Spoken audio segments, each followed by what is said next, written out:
What I'm saying is, I don't believe that it's wise to kid ourselves to believe that it now means brother, it now means I love you, it now means, because the behavior of people that use this word towards one another doesn't reflect that. I know when I was growing up, when we wanted to compliment someone, that's a word we use. We might pretend all that, but if we look at, even in London, the young boys in Hackney and Tottenham or Brixton and Peckham that are warring each other over nothing, sometimes even over inherited Americanisms, blue flag, red flag, we have that over here too, you know, something we've taken obviously from the LA games. Yeah, I mean that let's be clear, if they weren't fighting over that, they'd be fighting over something else, because that's a product of their socioeconomic circumstance and many other things, right?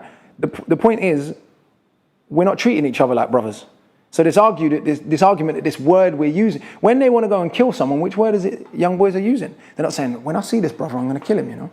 When I see my cousin, I'm going to kill him. When I see this, some other complimentary word, I'm going to shank him, or I'm going to... No, it's this particular word that we're using. So to say that it's been turned on its head, it just doesn't seem to be reflected in the real... People that still use it are trying to tell you, no, it means this. Well, and you're saying, no, it doesn't actually mean that. Absolutely, it doesn't, because the behavior of young black men towards one another, for a whole bunch of complicated historical reasons, for sure, but isn't reflective of that, to me. If we want to call each other brother, the word brother is perfectly adequate. Family, blood. I mean, at best, by reclaiming this word, you can have one other way to refer to people like you.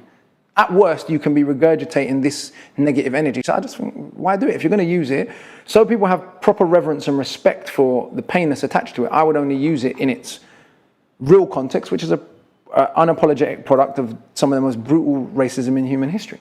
And that's the context in which I believe it should continue to be used. You know, if people want a history of the word, they can, you know, have some photographs of lynching. They can understand what the Ku Klux Klan was and how popular they were. They can understand how racism was used to create a group of people to be wealth producers for another group of people, and all of these things. And I think usually when I give people that history properly, they don't want to use it. But the best example I give to people is my mother's white, as people know, my dad's black.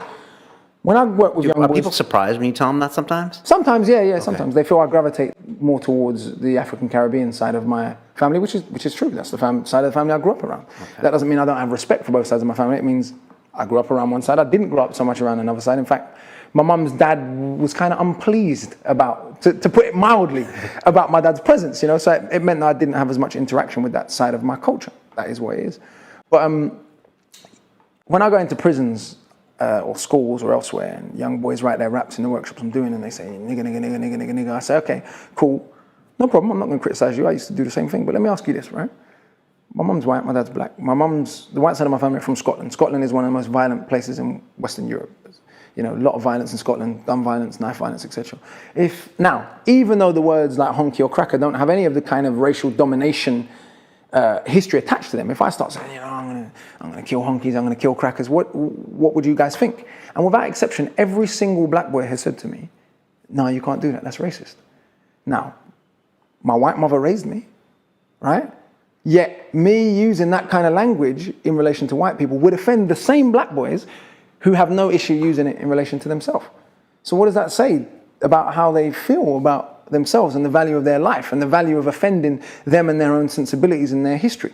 So when people try to convince me that this language means nothing or that it's a positive term now, I can't agree. And I had a similar conversation with one of my elders, a guy called Toyin. I did a radio show around the world when I was, I don't know, 2006, and he just gave me this similar spiel on it. And I just stopped. And that was it? I thought, yeah, he's right. And that was 2006, 2008? 2006, 2007. Okay. So from my second album onwards, which came out in 2007, you won't hear the word in there so frequently, or not at all, actually.